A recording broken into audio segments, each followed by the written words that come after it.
नमस्कार, स्वागत है आप सभी का अमन स्टडी पॉइंट में। साथियों, इस वीडियो में हम देखने वाले हैं UP TET practice set papers पर्यावरण भाग दूसरा। इसके पहले हम पर्यावरण के भाग पहले को देख चुके हैं, तो आप प्लेलिस्ट में जाकर हमारे चैनल पर उस वीडियो को देख सकते हैं। तो वीडियो को आप ज़्यादा से ज़्यादा शेयर कर दें और इस चैनल पर अगर आप नए हैं तो चैनल को सब्सक्राइब कर लें। यहाँ पे यूपी टेट, सी टेट और सुपर टेट से संबंधित आपके वीडियो हमेशा मिलते रहेंगे। तो साथ ही बिल तो चलिए शुरू करते हैं और देखते हैं अपने पहले प्रश्न को। तो वीडियो में आप पूरे अंत तक बने रहिएगा और बीच में स्किप मत कीजिएगा, ताकि आपसे कोई भी प्रश्न यहाँ पे न छूटे। पहला प्रश्न है यहाँ पे, भारोत्तोलकों को प्रायः ज़्यादा मांसपेशियाँ और बॉडी मास बनाने की आवश्यकता होती है। इस उद्देश्य के लिए उन्हें ऐसा आहार लेने की आवश्यकता है जो डैश डैश से भरपूर हो, कार्बोहाइड्रेट, वसा, विटामिन या फिर प्रोटीन। तो राइट आंसर चला जाएगा डी के साथ, यानी उन्हें ऐसा आहार लेना चाहिए जो कि प्रोटीन से भरपूर हो, जिससे मांसपेशियाँ और बॉडी मास बनेंगी। अगला प्रश्न है, रेखा की माँ के लिए डैश डैश, रेखा की माँ डैश डैश के लिए रोजाना तालाब से लाए गए पानी में फिटकरी डालती है। तो किस लिए डालती है? हल्के निलंबित अपव्ययों को अवसादित करने के लिए, या फिर कठोर जल को मृदु जल में परिवर्तित करने के लिए, पानी में मौजूद रोगाणुओं को खत्म करने, या फिर पानी को रंगहीन करने के लिए। तो राइट आंसर चला जाएगा ऑप्शन ए के साथ, हल्के निलंबित अपद्रव्यों को जो है अवसादित करने के लिए। अगला प्रश्न है, निम्न में से कौन से पेड़ प्रायः केरल में पाए जाते हैं? सुपारी और केला, चिनार और नारियल, चिड़ और केला, चिनार और चिड़। तो इस प्रश्न का राइट आंसर चला जाएगा ऑप्शन ए के साथ, सुपारी और केला जो है यह प्रायः केरल में पाए जाते हैं। इसके साथ ही नारियल, पपीता, सुपारी, कटहल ये सभी जो है केरल में पाए जाते हैं, और चीड़ जो है और चिनार ये केरल में नहीं पाया जाता है, जो कि तीनों ऑप्शन में है। तो राइट आंसर चला जाएगा ए के साथ। अगला प्रश्न है, एक शिक्षिका तनावग्रस्त बच्चे की पहचान कर सकती है जब बच्चा निम्नलिखित व्यवहार प्रदर्शित करता है। ऑप्शन है ए, पढ़ाई में पूर्ण एकाग्रता, बहुत बात करना, हाइपर एक्टिविटी यानी अति सक्रियता, या फिर आक्रामक व्यवहार। यानी जब एक बच्चा आक्रामक व्यवहार करेगा तो शिक्षिका जो है उसके तनावग्रस्त को पहचान सकती है। तो राइट आंसर चला जाएगा डी के साथ। अगला प्रश्न है, पानी के साथ प्रयोग करते हुए ज्योति देखती है कि स्टील की खाली कटोरी पानी पर तैरती है, लेकिन लोहे की एक कटोरी कील डूब जाती है। इसे डैश डैश तत्व द्वारा व्याख्यात किया जा सकता है। तो साथियों, कटोरी इसलिए नहीं डूबेगी क्योंकि उसके तल पे जो बल लग रहा है जल का या पानी का जो लगने वाला बल है, वह जो है स्टील की कटोरी के भार से अधिक है, और जबकि एक कील है, इस पे जो लगने वाला जल का बल है जो कील के भार से जो क्या है कम है। तो जब बल कम लगेगा तो कील डूब जाएगी, और यहाँ पे जब जल के द्वारा बल ज़्यादा लगाया जाएगा और जो स्टील की कटोरी है तो वहाँ पे नहीं डूबेगी। तो यहाँ पे ऑप्शन ए में दिया गया, स्टील की कटोरी पर लगने वाला बल जो है, स्टील की कटोरी पर लगने वाला बल उसके भार की तुलना में ज़्यादा है, यानी स्टील की कटोरी के भार से ज़्यादा है, जबकि लोहे की कील पर लगने वाला बल यानी लोहे की कील के भार की तुलना में क्या है कम है, इसलिए जो है कील डूब जाती है। तो राइट आंसर चला जाएगा ऑप्शन ए के साथ। अगला प्रश्न है, निम्नलिखित में से जीवन प्रक्रियाओं का कौन सा युग्म पेड़ पौधों और जीव जंतुओं दोनों में मिलता है? प्रजनन और भोजन बनाना, प्रजनन और अंकुरण, वृद्धि और अंकुरण, या फिर वृद्धि और प्रजनन, या फिर वृद्धि और भोजन बनाना। तो भोजन जंतु स्वयं नहीं बनाते हैं, ये भोजन बनाना होगा नहीं, अंकुरण भी नहीं होता है, वृद्धि होता है जंतुओं में, पौधों में भी होता है, और प्रजनन यानी वृद्धि और प्रजनन जो है जीव जंतुओं और पौधों दोनों में पाया जाता है। तो राइट आंसर चला जाएगा सी के साथ। अगला प्रश्न है, अंजलि की सहेली दांतों में क्षय से बचने के लिए निम्नलिखित 4 संकेत बताती है। दिन में 2 बार ब्रश करें, इनेमिल कम न हो इसके लिए ब्रेसिज पहने, मिठाई, चॉकलेट्स और कार्बन डाइऑक्साइड युक्त पेय पदार्थ न लें, और हर खाने के बाद कुल्ला करें। तो ये जो 3 ऑप्शन है ए, सी और डी, ये सही है, और जो बी है वो गलत है। तो इसमें देखेंगे कौन से ऑप्शन में ये तीनों विकल्प दिया गया है, सी, ए, डी। तो राइट आंसर चला जाएगा ऑप्शन ए के साथ। अगला प्रश्न है, पर्वतारोहण के लिए एक लीडर की निम्न में से कौन सी जिम्मेदारी है? दूसरों को जाने देना और स्वयं अंत में रहना, और लंबे समय तक आरंभ करने के लिए एक उचित स्थान की खोज करना, या फिर जो सदस्य चढ़ नहीं सकते उन्हें वहीं रहने के लिए कहना, और सदस्यों के बीमार होने पर भी न रुकने का आदेश देना। तो एक पर्वतारोहण के लिए एक लीडर का जो मेन जिम्मेदारी है, उसकी जो जिम्मेदारी होती है कि उसे जो है हमेशा अंत में यानी पीछे रहना चाहिए। तो राइट आंसर चला जाएगा ए के साथ, क्योंकि जब वो अपने समूह को आगे रखेगा और स्वयं पीछे रहेगा तो वह जो है उन सदस्यों की सहायता अच्छे से कर सकेगा और उनकी कठिनाई को महसूस करेगा, चाहे उनके लिए रहने के लिए अच्छी जगह भी वो ढूंढ सकेगा, कोई भी उनको अगर दिक्कत आती है किसी प्रकार की। तो अगला प्रश्न देखेंगे, एक विज्ञान की शिक्षिका श्वसन प्रकरण पढ़ाने के बाद परीक्षा का आयोजन करती है और यह देखती है कि अधिकांश विद्यार्थी श्वसन और सांस लेने के बीच अंतर को नहीं समझते हैं। यह किसके कारण हो सकता है? यह उनकी कक्षा अध्यापिका की नहीं है, यह उनकी कक्षा अध्यापिका नहीं है, या फिर विद्यार्थी प्रश्न को सही तरीके से नहीं समझ सके, या शिक्षिका की कक्षा में प्रायः बहुत अनुशासनहीनता रहती है, या फिर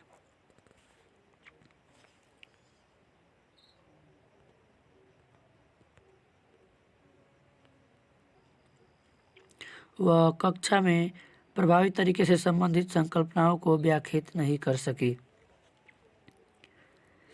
तो पेडागोजी का प्रश्न है, तो राइट आंसर चला जाएगा ऑप्शन डी के साथ, वह जो है कक्षा में प्रभावी तरीके से संबंधित संकल्पनाओं को व्याख्यात नहीं कर सकी।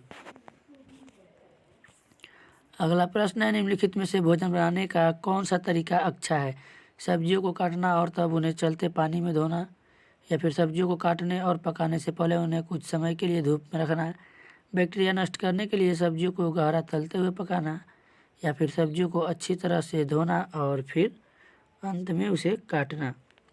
तो राइट आंसर चला जाएगा डी के साथ, कभी भी सब्जी को धोकर ही उनको काटा जाता है।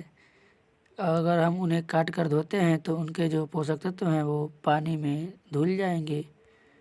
तो राइट आंसर चला जाएगा डी के साथ। अगला प्रश्न देखेंगे, देश में लड़कियों के विवाह की न्यूनतम आयु कितनी है? 17, 18, 19 या फिर 20? तो यह जो है नियम लगाया गया था बाल विवाह को रोकने के लिए, यानी बाल विवाह निषेध अधिनियम के अनुसार भारत में जो है लड़कियों की आयु 18 वर्ष रखी गई है, जबकि लड़कों की 21 वर्ष। इसको आप याद रखेंगे। अब जब तक ये इस उम्र में नहीं होंगे, परिपक्व नहीं होंगे, तब तक ये अपनी समस्याओं का समाधान नहीं कर सकेंगे, इसलिए यह जो है कानून यानी नियम लाया गया था। अगला प्रश्न देखेंगे, बगुला भैंस पर बैठता है क्योंकि बगुला तथा भैंस में सहजीवी का संबंध है। बगुला मनोरंजन के लिए भैंस पर बैठता है, या फिर भैंस बगुलों को एक स्थान से दूसरे स्थान तक आने जाने में मदद करती है, या फिर बगुला भैंस को डराना चाहता है। तो इस प्रश्न का राइट आंसर चला जाएगा ए के साथ, बगुला भैंस को डराना नहीं चाहता है, ना ही वो आने जाने में मदद करती है। बगुला के पास पहले से ही पंख है, वो उड़ के एक जगह से दूसरे स्थान तक आसानी से जा सकता है। मनोरंजन के लिए भी नहीं बैठता है, जबकि बगुला क्या है, बगुला तथा भैंस में जो सहजीवी का संबंध है, यानी जो बगुला बैठता है तो जो भैंस के ऊपर जो कीट होते हैं उनको जो है यह कौवा खा जाता है। चलिए अगला प्रश्न देखते हैं, नीचे दिए गए वेन आरेख का अध्ययन कीजिए। जमीन में रहने वाले जंतु, पानी में रहने वाले जंतु और अंडे देने वाले जंतु। यानी इस प्रश्न का मतलब ये है कि ऐसे जीव जो पानी में रहते हैं, ज़मीन पर रहते हैं और अंडे देते हैं, तो उसमें से कौन सा ऐसा जीव है जिसके पास ये तीनों गुण होता है, जो ज़मीन पर भी रह सकता है, पानी में भी रह सकता है और अंडा भी दे सकता है। तो नीचे ऑप्शन दिया गया है कि निम्नलिखित में से जीव जंतु एक्स में रखे जा सकते हैं। जो एक्स दिया गया यानी तीनों में रखे जा सकते हैं, जो कॉमन है वनिष्ठ है। ईल, सर्पमीन, शार्क, मछली। तो ये जो जीव जंतु जैसे मछली देखते हैं केवल जल में ही रहेगी, ज़मीन पे आएगी तो मर जाएगी। अंडे तो देती है परंतु ज़मीन पे मछली नहीं रह सकती है बिना पानी के। ये पानी में रहती है, ये सभी जो है पानी में रहते हैं। शार्क मछली है, तो यहाँ पे राइट आंसर चला जाएगा ऑप्शन डी के साथ। मगरमच्छ जो है पानी में भी रह सकता है, ज़मीन पे भी रह सकता है और यह अंडे भी देता है। अगला प्रश्न है, डैश डैश के लिए मछली घर एक्वेरियम में हवा वाला पंप रखा जाता है। जलीय पौधों को अधिक कार्बन डाइऑक्साइड उपलब्ध कराने, अधिक ऑक्सीजन को पानी में घुलने देने, या फिर मछली घर एक्वेरियम की शोभा बढ़ाने, या फिर पानी को साफ करने के लिए। तो इस प्रश्न में शोभा बढ़ाने के लिए नहीं रखा जाता है। राइट आंसर चला जाएगा ऑप्शन बी के साथ। अधिक ऑक्सीजन को पानी में घुलने के लिए जो है एक्वेरियम को मछली घर में हवा वाला पंप रखा जाता है, क्योंकि ऑक्सीजन की जब कमी होगी तो जो है मछलियाँ मरने लगेंगी, यानी उन्हें ऑक्सीजन नहीं मिलेगा। अगला प्रश्न देखेंगे, जब एक मछली को पहले से उबले लेकिन कमरे में के तापमान पर ठंडे किए गए पानी से भरे एक्वेरियम में डाला जाता है तो वह मर जाती है। ऐसा इसलिए होता है क्योंकि मछली घर एक्वेरियम का पानी यानी मछली घर का जो पानी है ऑक्सीजन रहित है, मछली द्वारा पीने के योग्य नहीं है, या फिर खनिज रहित है, या फिर मछली के तैरने के योग्य नहीं है। तो राइट आंसर चला जाएगा ऑप्शन सी के साथ। सभी जलीय जीव जो होते हैं अपने पोषण के लिए जो है वो जल में पाए जाने वाले खनिज पदार्थों पर निर्भर होते हैं, यानी वहीं से वो अपना भोजन बनाते हैं और उनका पोषण होता है। तो जब जल को उबाल देंगे और उसमें जो खनिज है वो जो है नष्ट हो जाएंगे, तो इस तरह से जो है मछली को भोजन नहीं मिलेगा, उसका पोषण होगा ही नहीं, तो इस प्रकार मछली मर जाएगी। तो राइट आंसर चला जाएगा सी के साथ। अगला प्रश्न देखेंगे, निम्नलिखित में से कौन सा चांद की तरह की सतह की विशेषताओं के बारे में सबसे अच्छा वर्णन करता है। पानी, हवा, पर्याप्त हवा, ऊंचे पहाड़, पानी नहीं, गहरे गड्ढे, या फिर ऊंचे पहाड़, हवा नहीं, गुरुत्व नहीं, पानी नहीं, हवा नहीं, गुरुत्व नहीं, और समतल जगह। यानी कह रहा है कि चांद की सतह की विशेषताओं के बारे में कौन सा वर्णन करता है, यानी कौन कौन सी चीज़ें वहाँ पे उपलब्ध है और वहाँ कौन सी चीज़ें वहाँ पे उपलब्ध नहीं है। तो चांद पे जो है पानी नहीं है, वहाँ पे गहरे गड्ढे हैं और ऊंचे पहाड़ हैं। तो राइट आंसर चला जाएगा बी के साथ। अगला प्रश्न देखेंगे, आरती के पोस्टर पर एक बीमारी डेंगू और जापानी मस्तिष्क ज्वर की रोकथाम से संबंधित निम्नलिखित सावधानियां पढ़ती है। अपने आसपास पानी जमा न होने दें, पानी के बर्तनों, कूलरों और टंकियों को साफ रखें, स्वयं के बचाव के लिए जाली का प्रयोग करें, और उपयुक्त सभी कथन जो है सत्य हैं। तो राइट आंसर इसका आप चला जाएगा ऑप्शन डी के साथ। ये सभी जो कथन है सत्य हैं, यानी इससे बचने के लिए इन सभी उपायों को करना चाहिए। अगला प्रश्न देखेंगे, निम्नलिखित में से कौन से शब्द समूह आपस में निकटतम रूप से संबंधित है।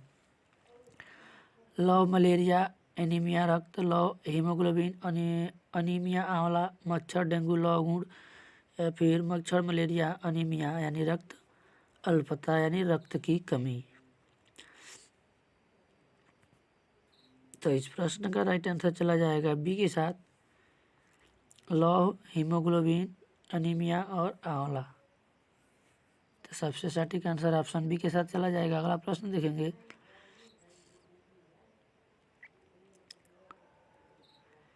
और यहाँ पे थोड़ा सा समझ लेंगे। लौ यानी आयरन, हीमोग्लोबिन, एनीमिया, और ये जो आंवला दिया गया है, यानी एक जो है यह समूह है, निकटतम रूप है, जो कि इससे जो है हीमोग्लोबिन की कमी से एनीमिया रोग होता है। और आंवला आयरन में जो है सबसे अधिक यह पाया जाता है। इस पर भी प्रश्न पूछा जाता है। आयरन सबसे ज़्यादा मीठा में यानी गुड़ में पाया जाता है और आंवला में। इसको आप याद रखेंगे, बहुत इम्पोर्टेंट है। अगला प्रश्न देखेंगे, अभिभावक शिक्षक अंतःक्रियाओं को उपलब्ध कराने का मुख्य उद्देश्य है। पुनर्बलन और सुधार के लिए बच्चे के योग्यता और कमजोरियों के बारे में चर्चा करना, या एक दूसरे के साथ सामाजिक संबंध विकसित करना, या एक दूसरे की कमियों को उजागर करना, या फिर विद्यालय में हो रहे क्रियाकलापों के बारे में जानकारी साझा करना। तो यहाँ पे जो अभिभावक शिक्षक अंतःक्रियाओं को उपलब्ध कराने का जो मुख्य उद्देश्य है वह पुनर्बलन और सुधार के लिए बच्चों की योग्यता और कमजोरियों के बारे में चर्चा करने के लिए जो है यह मुख्य उद्देश्य है। तो राइट आंसर चला जाएगा ऑप्शन ए के साथ। अगला प्रश्न है, यह पढ़ाते समय कि कुछ समय के लिए खाद्य पदार्थों को किस तरह ताज़ा रखा जा सकता है। राधा अपनी कक्षा में निम्नलिखित अनेक तकनीकी की परिगणना करती है। उसे कटोरी में रखती है तथा कटोरी को एक खुले बर्तन में रख देती है जिससे ठंडा पानी है, और उसे एक नीले कपड़े में लपेट देती है और उसे धूप में खुला फैला देती है।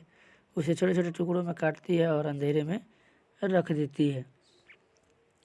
तो यहाँ पे पूछा गया है कि यह पढ़ाते समय कि कुछ समय के लिए खाद्य पदार्थों को किस तरह ताज़ा रखा जा सकता है। तो राधा अपनी कक्षा में लिखित अनेक, यानी यहाँ पे जो कुछ समय के लिए बात की गई है, यानी उसे एक गीले कपड़े में लपेट कर रख देगी, जिसे हरा सब्जी जैसे धनिया का पत्ता हो गया। तो यह क्या है, कुछ समय के लिए जो है ताज़ा रह सकती हैं। तो राइट आंसर चला जाएगा बी के साथ। अगला प्रश्न है, तो प्रयुक्त बी के लिए निम्नलिखित में से किस खाद्य पदार्थ की वह संकेत कर रही है। तो ये जो है धनिया है, जिसे कुछ देर के लिए जो है रखा जा सकता है।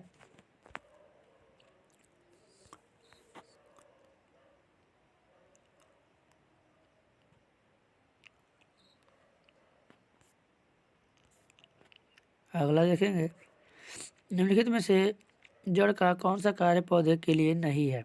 भोजन भंडारण संचित करना, ह्यूमस उपलब्ध कराना, पौधे को सहारा देना, या फिर जल तथा खनिज का अवशोषण करना।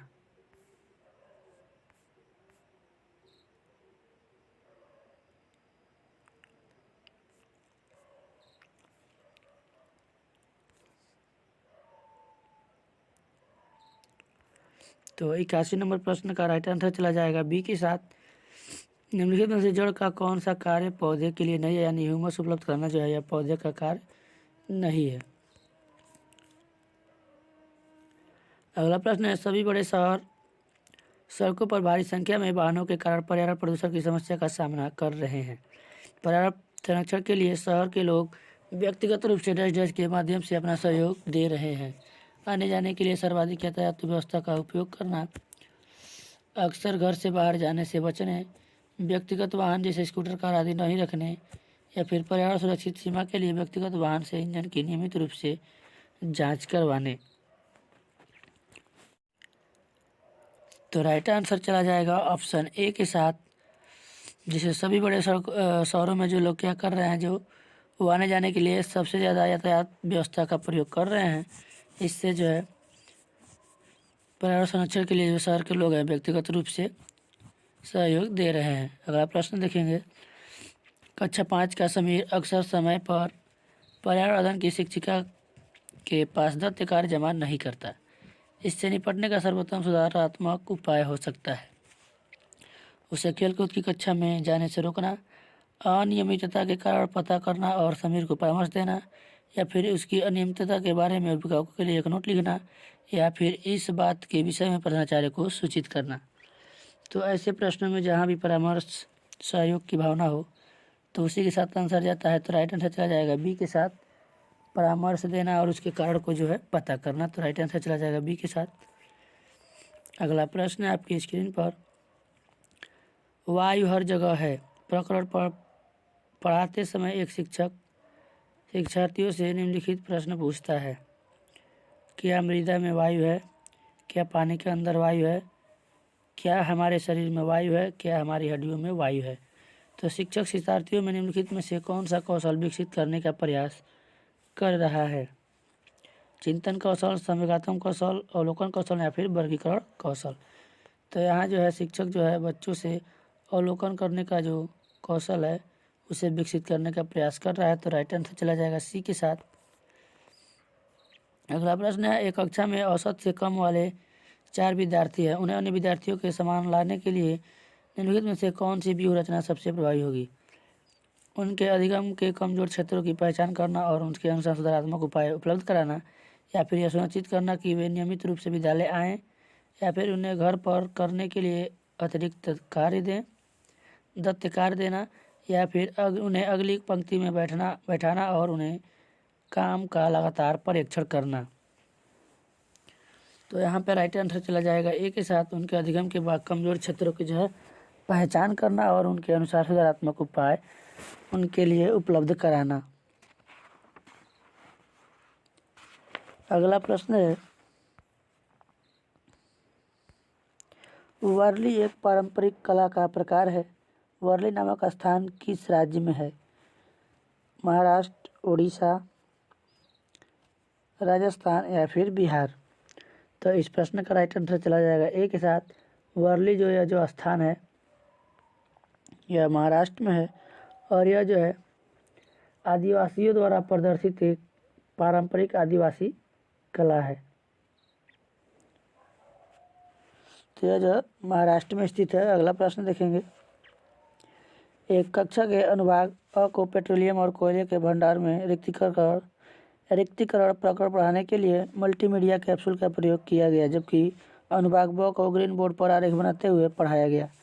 बाद में पाया गया कि अनुभाग अ के विद्यार्थियों ने एक बेहतर सीमा तक प्रकरण को समझ लिया है। ऐसा होने का कारण हो सकता है कि बहु उपागम दैनिक जीवन स्थितियों में अधिक नज़दीक है, मल्टीमीडिया सामग्रियों का प्रयोग अपेक्षाकृत अधिक मितव्ययी है, या फिर दृश्य श्रव्य सामग्री या बेहद संधारण के लिए सभी इंद्रियों को शामिल करती है। यह ग्रीन बोर्ड एक अच्छी दृश्य सामग्री नहीं है। तो यहाँ पे राइट आंसर चला जाएगा सी के साथ। दृश्य श्रव्य सामग्रियाँ जो हैं बेहतर संधारण के लिए सभी इंद्रियों को शामिल करती हैं और इस प्रकार शिक्षण जो है प्रभावशाली होता है। अगला प्रश्न देखेंगे, कक्षा में पोषण प्रकरण का परिचय अधिक प्रभावी तरीके से देने के लिए एक शिक्षक को क्या करना चाहिए? विद्यार्थियों को अपने टिफिन बॉक्स खोलने के लिए और उसमें सामग्री को देखने के लिए कहना चाहिए तथा बाद में शिक्षक को व्याख्या करनी चाहिए, या फिर पोषक तत्वों से भरपूर विभिन्न भोजन के उदाहरण देने चाहिए, या सैंपल पर पाचन तंत्र का आरेख बनाना चाहिए, या फिर मानव दांतों का प्रतिरूप दिखाना चाहिए। तो इस प्रश्न का राइट आंसर चला जाएगा ए के साथ। विद्यार्थियों को अपने टिफिन बॉक्स खोलने और उसकी सामग्री यानी भोजन को देखने के लिए कहना चाहिए तथा बाद में शिक्षक को व्याख्या करनी चाहिए। वो उस तरह से प्रत्यक्ष रूप से यानी डायरेक्ट सीधे बच्चों के जो है अगर उस चीज़ को दिखाकर उस पर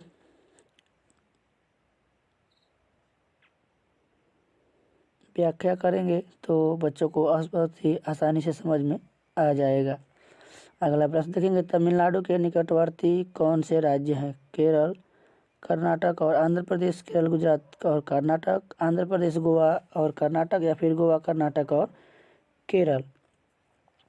तो तमिलनाडु के जो निकटवर्ती राज्य हैं वो है केरल, कर्नाटक, आंध्र प्रदेश। तो राइट आंसर चला जाएगा ए के साथ, ऑप्शन ए सही हो जाएगा। अगला प्रश्न देखेंगे, निम्नलिखित में से किसकी सुनने की शक्ति इतनी क्षीण होती है कि वह वायु में पत्तों के हिलने की ध्वनि और घास पर किसी जानवर के चलने की ध्वनि में अंतर कर सकता है? तो यह जो शक्ति होती है सिर्फ और सिर्फ बाघ के पास होती है। तो राइट आंसर चला जाएगा ऑप्शन ए के पास। बाघ जो है अपने शिकार को इसी तरह से जो है भांप लेता है कि कोई शिकार आ रहा है या वहाँ पे है, तो वह जो है किसी भी घास पर किसी जानवर के चलने की ध्वनि में भी अंतर कर सकता है और वह जो है वायु में पत्तों के हिलने की ध्वनि को भी पता कर सकता है। तो दोस्तों ये थे पर्यावरण के पूरे 30 प्रश्न और ये पर्यावरण का प्रैक्टिस सेट दूसरा था। यह वीडियो आपको कैसा लगा कमेंट बॉक्स में ज़रूर बताएं। साथ ही अगर आप चैनल पर नए हैं तो चैनल को सब्सक्राइब कर लें और वीडियो को अपने सभी ग्रुपों में शेयर कर दें। आज के वीडियो में बस इतना ही। वीडियो आपको कैसा लगा कमेंट बॉक्स में ज़रूर बताएंगे। तो मिलते हैं कल एक नए वीडियो में एक नए टॉपिक के साथ। तब तक के लिए धन्यवाद। जय हिंद।